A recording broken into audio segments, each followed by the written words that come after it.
Oi, gente, a paz. Tudo bem com vocês? Espero que estejam tudo bem.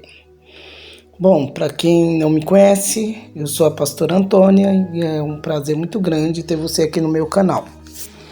Gente, hoje eu vou trazer um relato para vocês desse homem que ele teve esse sonho profético. Eu achei muito interessante e a gente tem que dar uma certa atenção. Eu sei que nós falamos bastante do arrebatamento da igreja, mas isso também é um sinal profético, porque isso está dentro das profecias também.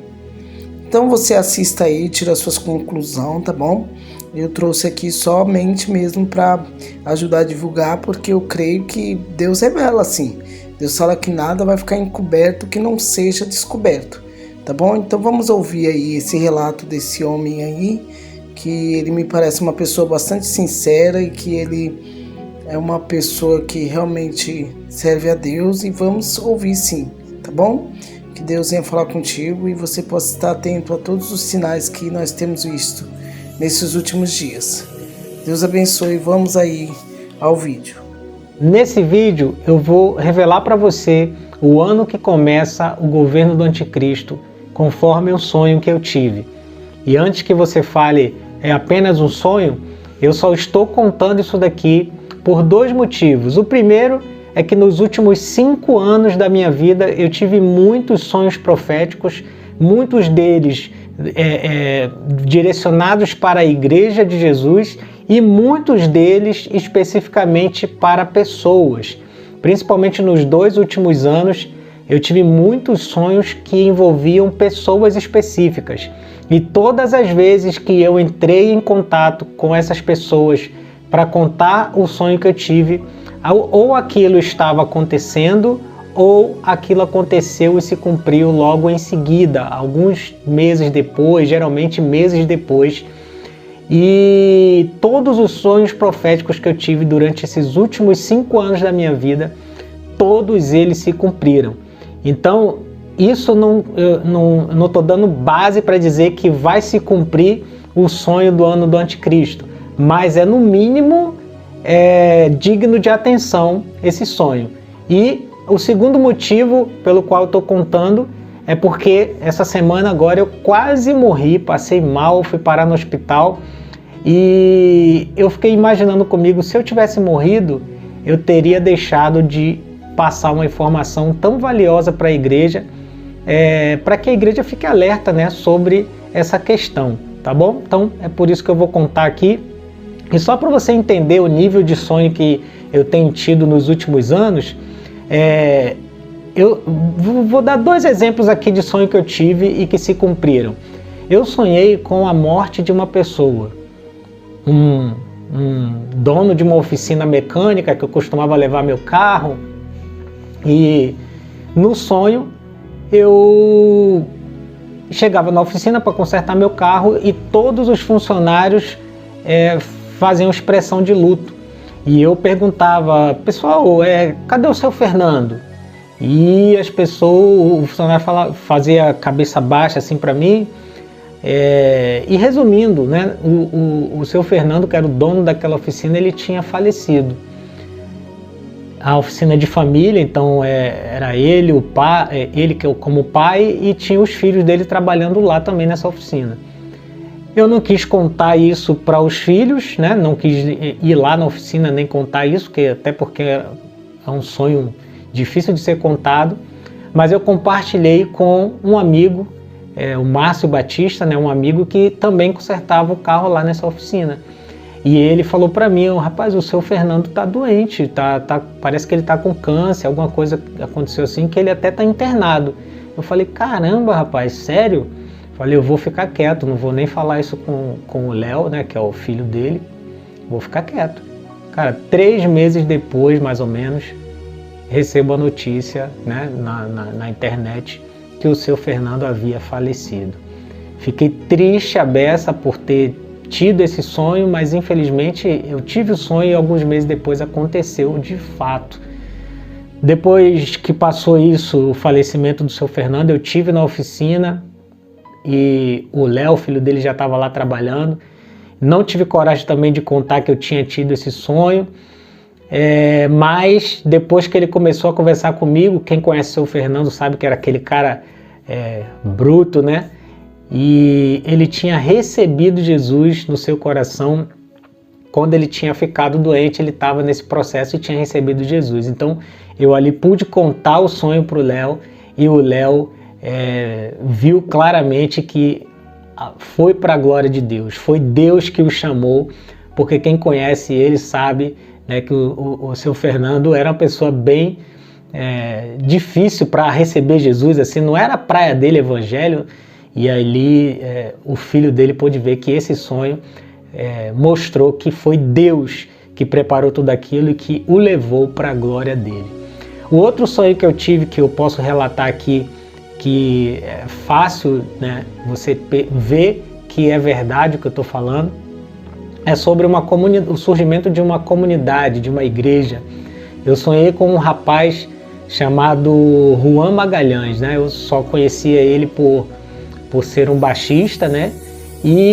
Mas não sabia que ele pastoreava, não sabia nada sobre a vida dele particular. E eu sonhei que ele se tornava um pastor e que ele procurava um local para alugar para a sua congregação, e esse lugar precisava de obras. E se juntava um grupo ali com ele e tocava aquela obra ali, e eles conseguiam inaugurar uma comunidade e dar início ali à sua igreja, né? E não conhecia ele, então entrei em contato com um amigo em comum, que era o Fábio Bravo. Passei um zap para ele, contei o sonho, ele passou para o Juan, e o Juan retornou dizendo que realmente eles tinham um grupo caseiro e eles tinham essa vontade, né, pretendiam alugar um espaço. E aí até me agradeceu por ter compartilhado o sonho e tal. Alguns meses se passaram depois desse sonho, surge na internet, né, o banner da ordenação pastoral do Juan. E eu, caramba, aí que legal, tal. Aí passou, foi ordenado. Alguns meses se passaram, também não sei o tempo precisamente, surge o Juan nas redes sociais, apareceu na minha timeline, falando que tinha alugado um espaço, que precisava de bastante obra, mostrava o espaço e eu falava assim, cara, exatamente o lugar que eu sonhei.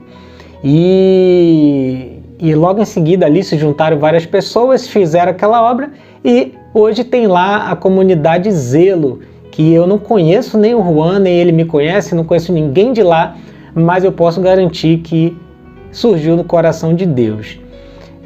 Aí agora eu vou entrar no sonho então do anticristo, mas eu queria mostrar esses, pelo menos 2 exemplos, para você entender que eu tenho tido sonhos e todos eles têm se cumprido.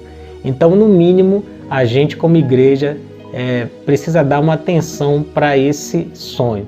Vamos lá, no sonho do anticristo, eu me encontrava frente a frente com um homem, com aparência angelical, tá? Ele usava roupas brancas, e ele não me falou nada, ele me mostrou uma placa, e ele só dizia, ele falava sem usar a boca, mas eu entendia o que ele estava me dizendo, né?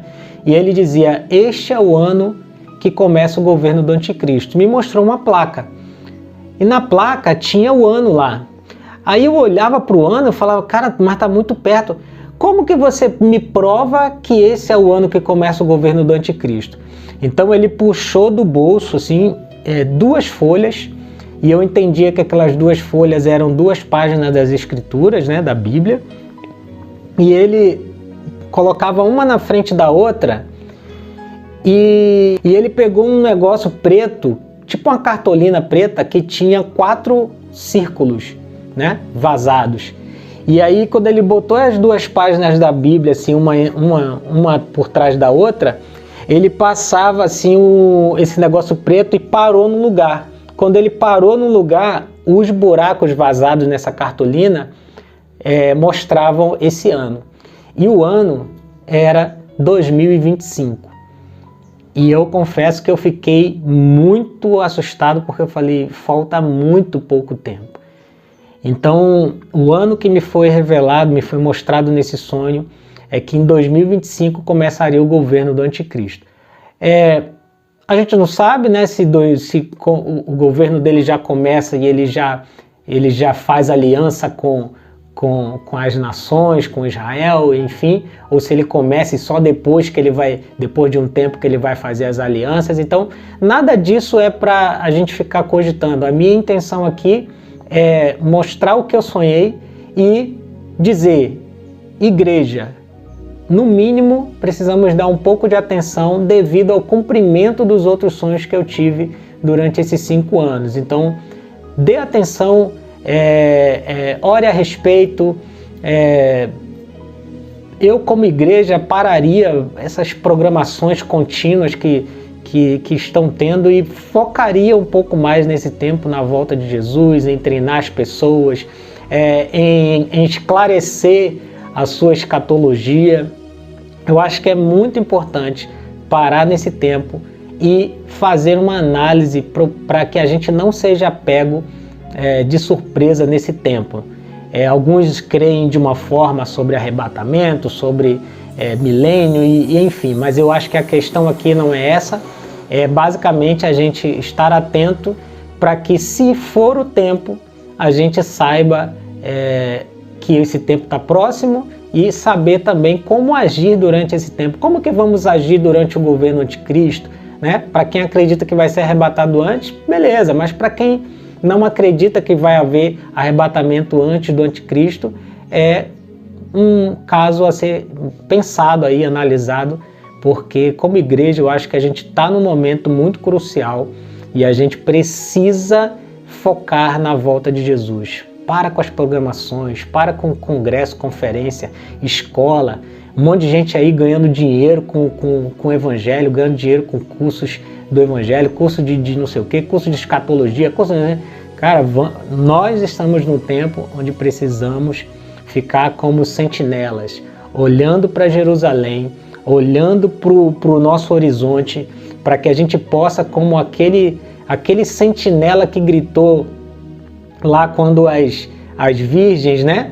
Não tinham as virgens lá, as virgens prudentes estavam de olho lá esperando a porta se abrir, e as outras tiveram que buscar óleo porque elas estavam distraídas naquele momento ali.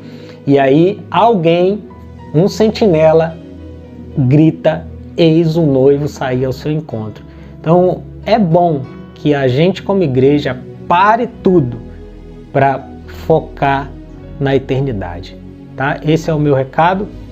Espero que você tenha entendido e compreendido, e mais uma vez eu repito, eu não estou dizendo aqui quando Jesus vai voltar, o dia e a hora ninguém sabe, e o que eu estou dizendo é, eu tive muitos sonhos proféticos nos últimos 5 anos e todos eles se cumpriram. Esse pode não se cumprir? Pode, mas no mínimo eu acho que a gente precisa dar atenção. Eu estou de olho e creio que pode ser verdade esse sonho, e até por Israel está nessa fase de florescimento, como Jesus disse que quando a figueira florescesse, a gente precisaria ficar atentos. Então, Israel começou a florescer em 1967 e muitos judeus voltaram para Jerusalém.